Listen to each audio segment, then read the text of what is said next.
In my year 3 being the senior partner, that is a journey that typically takes 10, 15 years. I did that in 3. At the age of 5 or 6, there wasn't a world with me in it where I didn't become a pro. I got there by the age of 20 or 21. When I achieved what I set out to do from the age of 5, and I didn't manage to push that flag forward and say, what are the next 10 years going to do? And what are the next narrative? You sort of like lose meaning, you lose purpose. So I stopped doing the extra. Ended up also in addiction to gaming and stuff like that. So was at the age of 26, I moved back home to my mother. I'm in debt, I didn't make it. So what happened next? I was all in with an athlete mindset. Bear in mind, I'm with MBAs, I'm with the most educated people, and I have 0. The only way I can beat them is by putting 2 times or 3 times the amount of effort.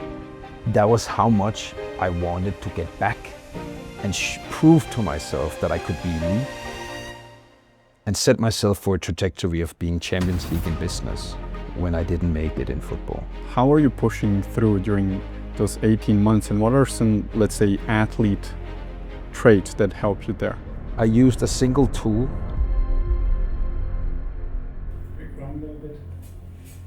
Let's do it. Aww. Oh, the red was really beautiful.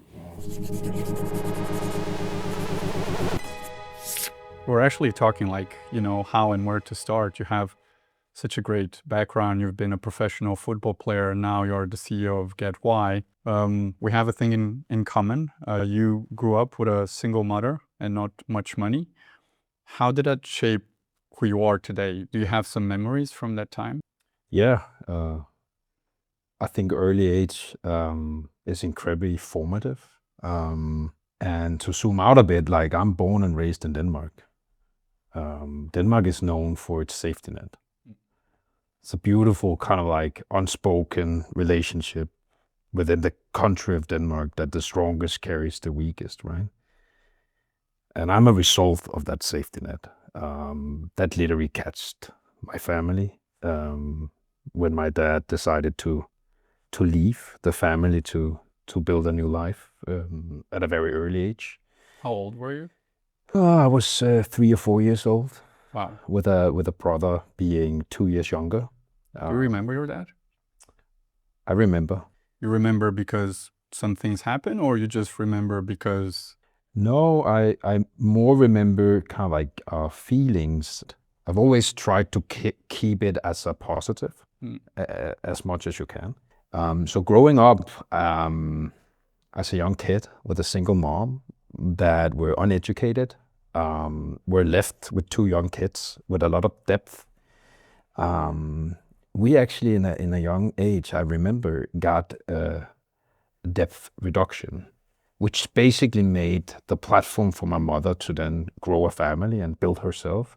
My mom and the situations about like, what do I remember? My mom, we didn't have a lot, but there was a lot of love spoken through actions. She would carry 2 or 3 jobs during the week to support, and while on the side educating herself for a brighter future. And I have a lot of memories from that. Every Tuesday and every Thursday after dinner, we needed to go to this office space to go help her clean the office space. So here we were, like from 7 p.m. to like 11 p.m., cleaning at the age of 5 and 6 and 7 every week, because that was what we did. And in the weekends, we were up 4 or 5 a.m. to do the newspapers, because that was the hustle. That was what it took to kind of like carry a family and support it. So that's some of the memories. A childhood with a lot of love through action, but also a childhood where you very early get to see the realities of how, also how brutal life can be if you don't interact properly with it. Do you remember some things that she would say? No, more what she would do. She would do. So it's more like the service love language in which the actions would speak louder than words. Her love language were definitely and is definitely action. It's what we do. Yeah. Was she telling you that she loves you or not so much? I know that my mom, like if I tell her like, look, I love you, she's like, nah, go out of here, show me, show me, words are cheap. Yeah. But maybe I don't know. Maybe this No, is... but she's very much the same. I think she's getting better in her older days. I have had a lot of sessions with my mom since, where we sort of like through every stage of life that I was progressing through, like I took time to form the relationship with my mother as it means so much to me. So we have been having 2 or 3, I would say, massive platforms created for the next wave of relationship.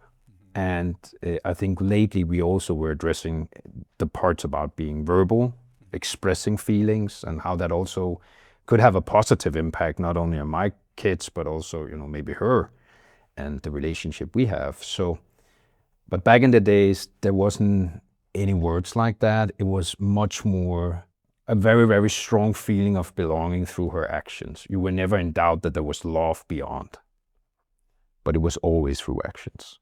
And who would start this platform shifts of the relationship, as you kind of call them? I do. So you would start this because you realize how important the relationship is with her, but you were feeling that you could go to the next level on certain dimensions. 100%. I think with all relationships I have where I go deep, I don't have many, but I insist on being real, and I insist on the relationships to grow and develop as a natural part of life. And for that, you need tough conversations that are very honest and very real. As you go through certain stages in life, one example of that could be going from being, a young kid and a teenager to suddenly being a young grown-up. There is a shift. When I left football and my whole identity were that, and I started in business, there was a shift. When I got, to be a dad, there was a shift. Today my mom is sick, but luckily doing well. But there was a shift. So I think through life and through relationships, there will be life events and there will be shifts. And I think the quality of the relationships are determined by your own courage to actually step into that and say, I love you, to an extent that I actually want to be a bit uncomfortable growing the relationship, expressing my needs, expressing my concerns, expressing triggers, for us to keep having a fruitful relationship in the future. So I will do that with the ones I have very close to me. Kind of seems that you're not afraid to have difficult conversations. Quite the opposite. You've learned that through difficult conversation, a relationship can grow. Do you remember like when you kind of start to realize, and do you feel now that you've gotten better, that it's very easy for you to bring up a difficult conversation, also maybe with someone in your team or maybe with your coach when you were playing football? There is levels. So when you look your mother in your eyes and you start having these conversations, there'll be a lot of tough conversations that are not as tough.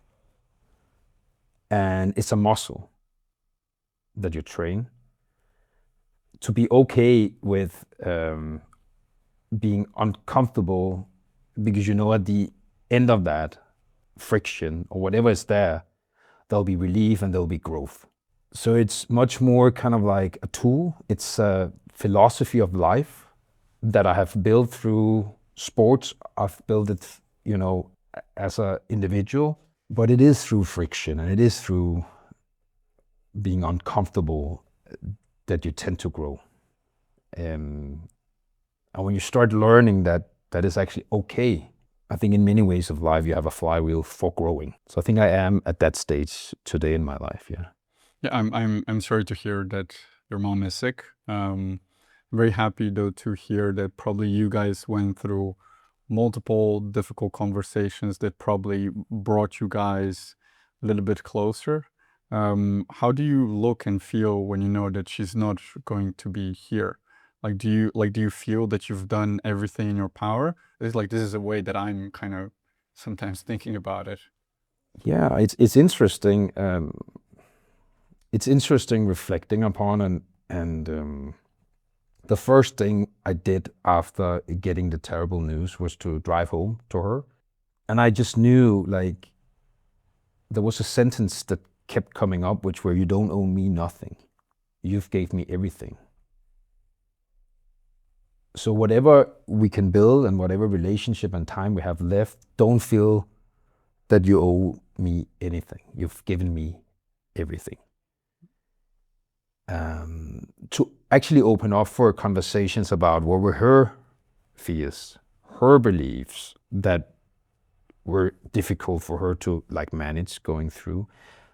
But this was an example of how like I truly feel today, which is time is nice and I love spending time with her. I'm gonna travel with her next week and we're gonna have a beautiful time. But she gave me everything. I'm ready. I'm a grown-up. I can carry the family. And I think that's life in its most beautiful essence. Of course, there is, her grandchildren, and there is a lot of things she still wants to experience.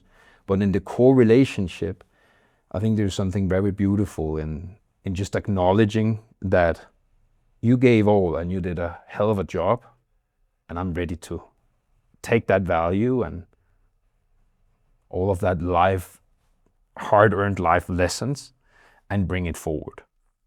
That's very beautiful. Are you crying a little bit? Let's do it. Aww. Oh, sorry, that was really beautiful. You're sure.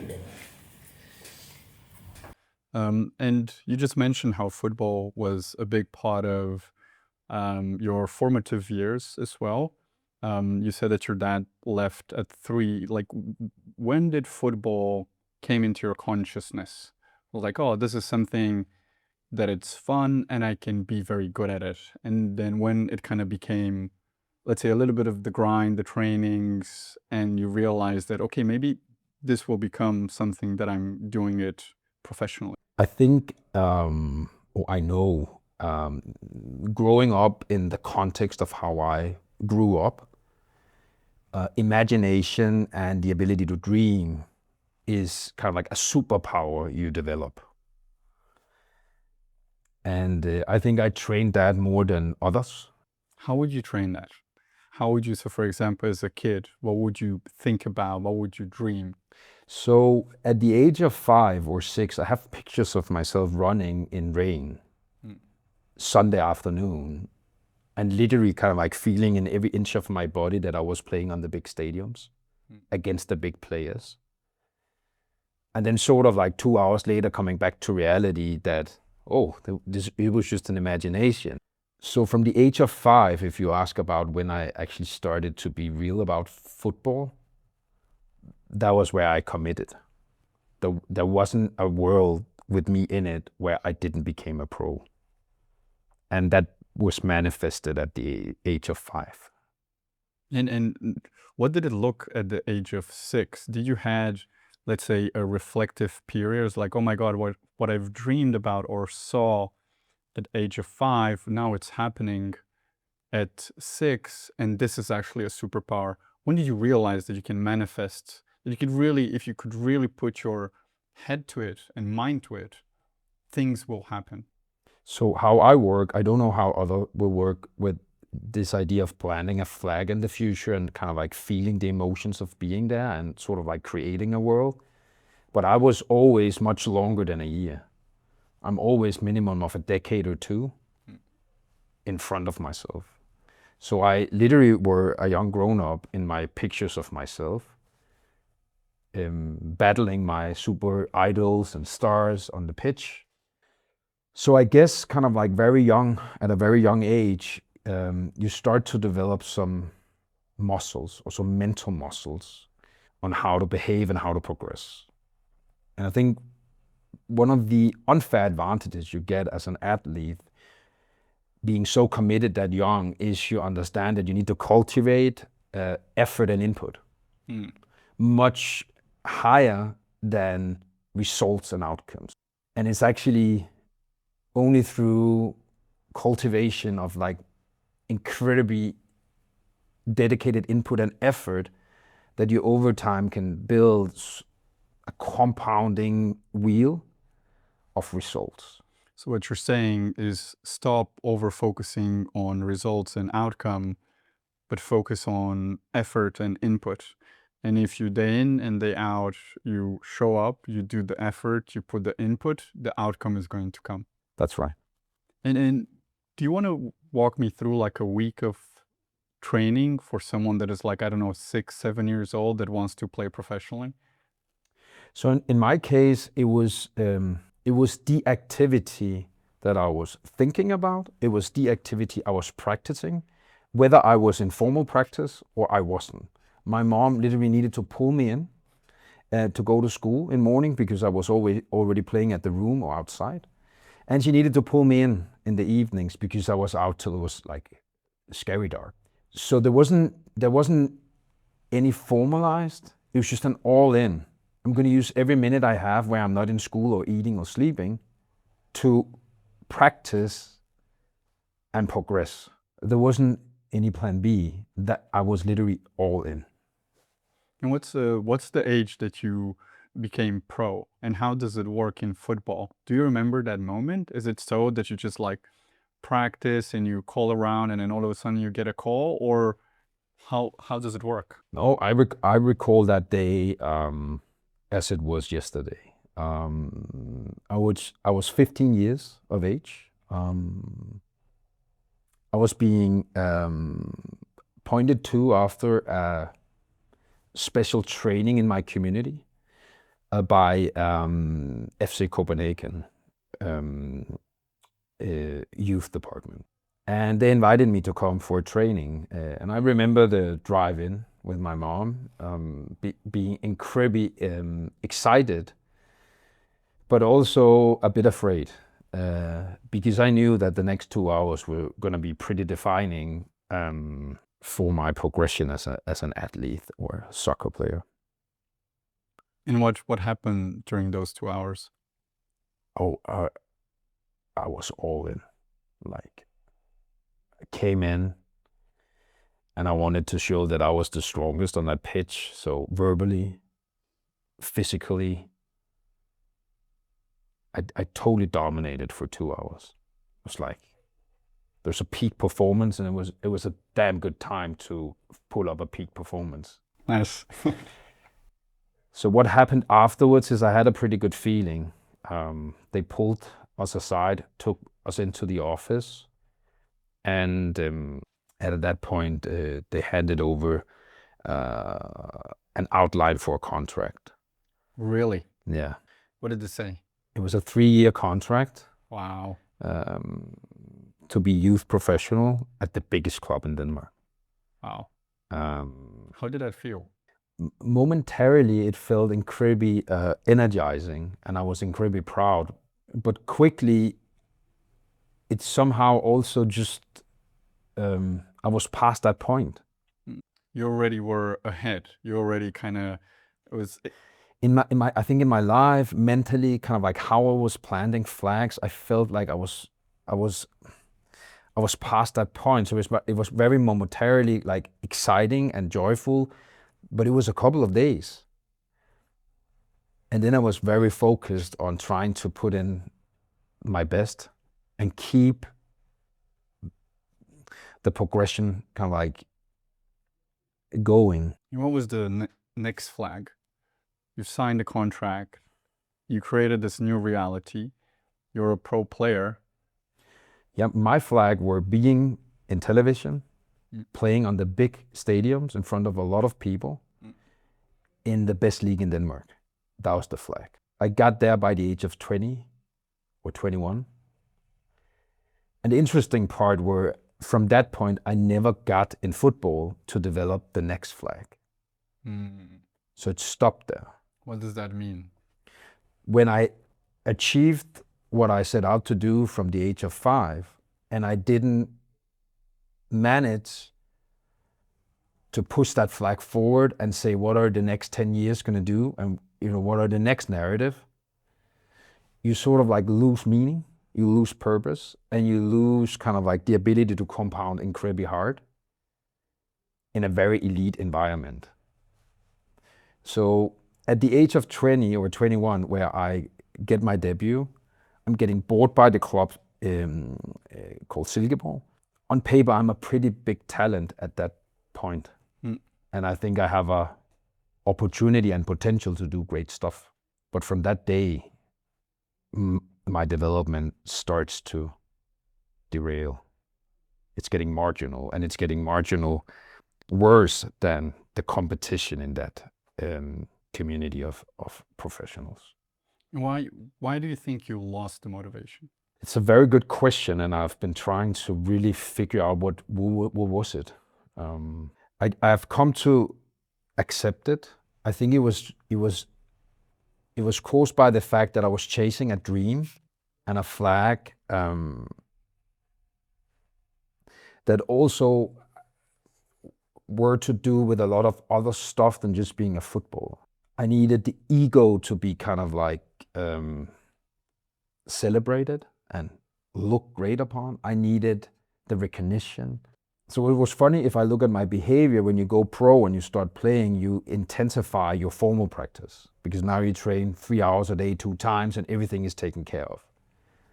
But I think if I compound total hours that I was practicing and progressing pre-being full-time versus being full-time, like my pre-full-time would eat the one that were full-time for breakfast. So I stopped doing the extra. I enjoyed life a bit more. It was much more about getting that expensive car. It was being in the apartment, being promoted on television and playing there. And sort of like over a course of 3 or 4 years, I started to sort of like develop some very bad habits and routines, and ended up also in addiction to gaming and stuff like that. So like from the age of 20 to 25, it was like, I should be living my dream now. But what's happening, or I'm getting surpassed by, people and players that are on a mission, and I'm not. And I'm starting to use that arena to misbehave. And do you remember the moment in which you were like, this is enough?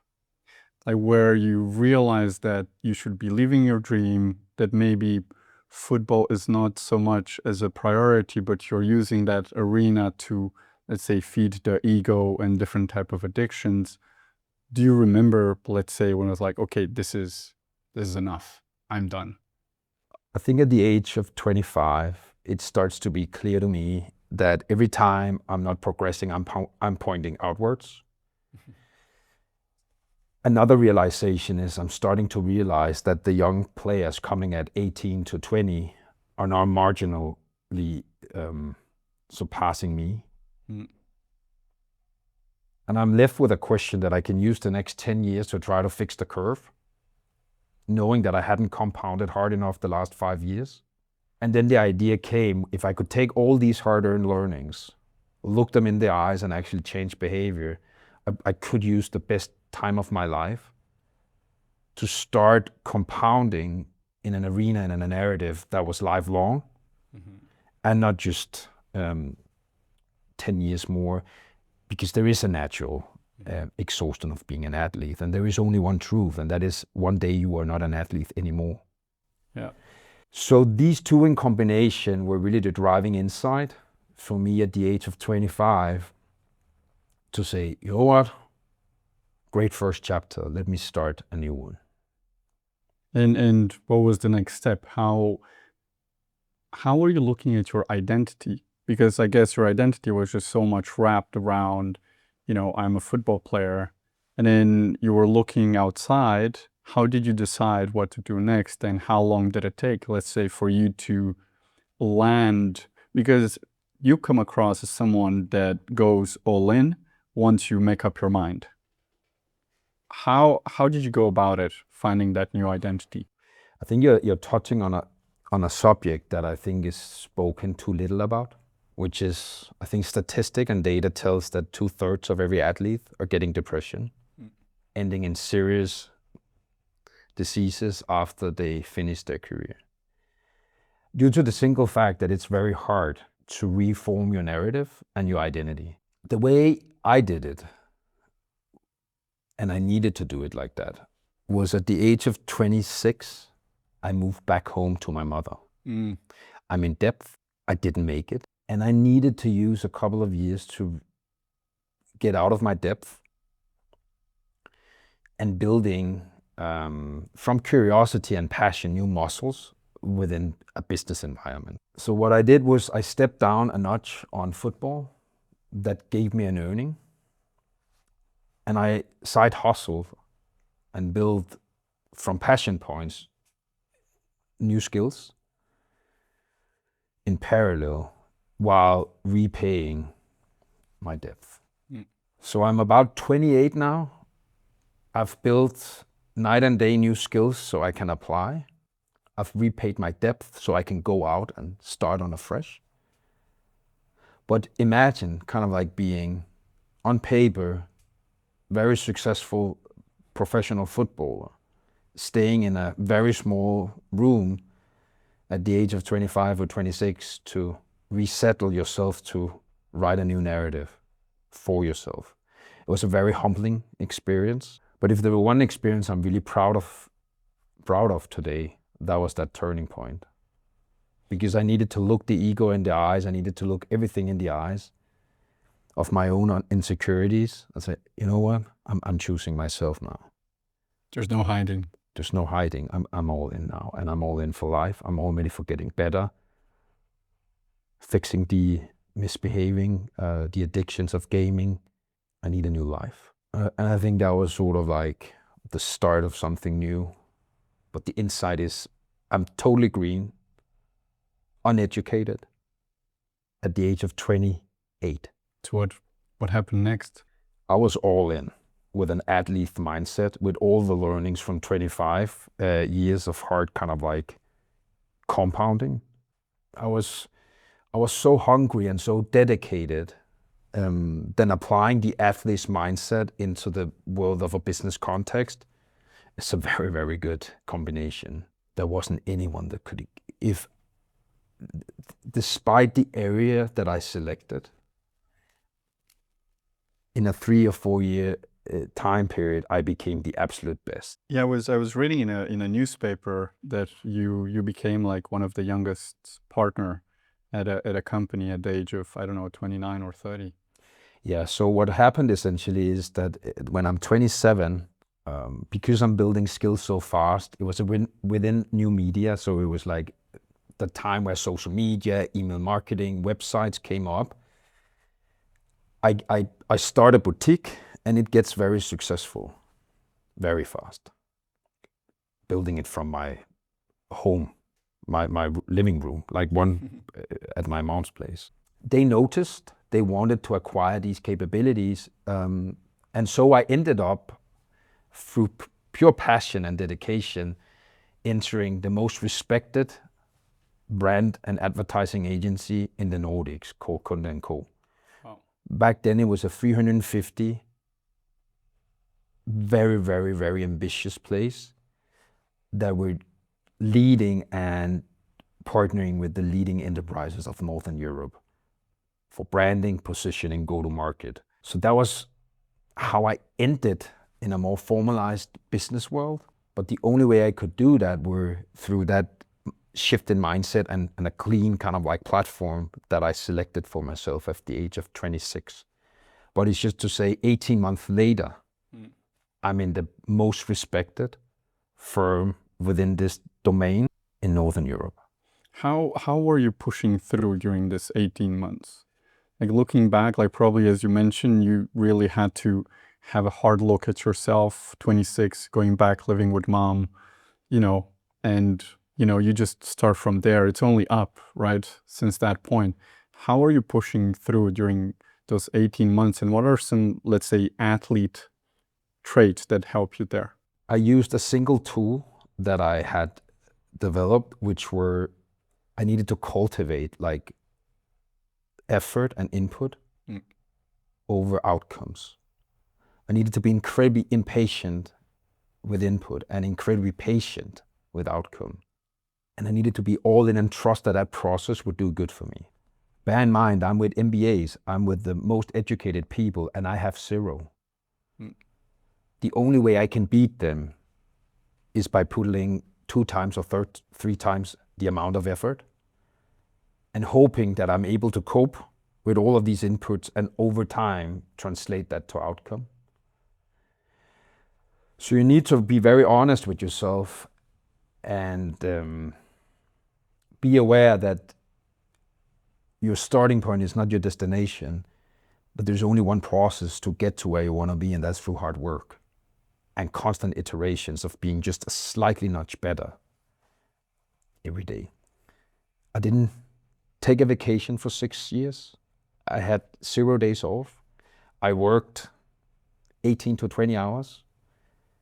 These 6 years where I ended up in my year 3 being the senior partner, that is a journey that typically takes 10, 15 years. I did that in 3. But these 5 or 6 years, I cannot recall a day of that life. If you ask me, it's totally gray. I was obsessed with writing a new narrative for myself. And if you were standing in the way of my ambition, I would just roll you over. That was how much I wanted to get back and prove to myself that I could be elite and set myself for a trajectory of being Champions League in business when I didn't make it in football. Love that. And actually, I have a friend, he just sold his company to Netflix and he wants to do something else now, like another company. And I'm like, why are you doing this? And he's like, well, it's the Olympics. You know, I always think about like an athlete and I just want to go and compete again. So I think like once you kind of have that, and what's your relationship with your ego now? At some point during a journey in life, I think character and identity, true identity, gives no room for the bad behaving ego. And at the minute it shows up, because it will show up all the time, you sort of like have built muscles and confidence that you are a different person now. So you get the signals, your job is to then behave and act on them, but you are aware about it. And that's sort of like how I cope with that. Acknowledging that it will always be there, but also reassuring myself that now through a period of 12 years, I've overcome that. And I am at a different place now. How much do you think you've been sabotaging yourself in the past? And how much of that, let's say, you've recognized and now you are stopped doing it? How much of the learnings of, let's say, seeing the new vision, you have internalized right now? My philosophy is that for people that come from a modest means like you and me, I think what will get you to one point of your growth will not get you to another. Yeah. You just have to change everything. And if you haven't seen it around you, yeah, either you need to surround yourself with other people, see what's different and see, but every time you have to do a little bit of reinvention of yourself, rechecking with your ego, rethink about what's possible and the vision. And you're very good in creating realities. How do you look at that? Yeah, I think it's a very good point, and I think you are teeing up an important insight, which is that I think in life, through the chapters I mentioned in the beginning, your character needs to build attributes and new narrative for it to keep itself relevant. So it's a constant progression towards more and better for who you are. Take this as an example. I'm 10 years in the build, and the equivalent to my football story, I'm now there where I'm playing in the best league of Denmark. I'm at the top of my game. I just raised a huge Series A. We're spearheading a new category. And I've sort of like checkmarked everything equivalent to becoming a professional athlete.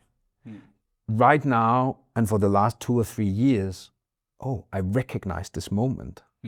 It was here 10 years ago. Right.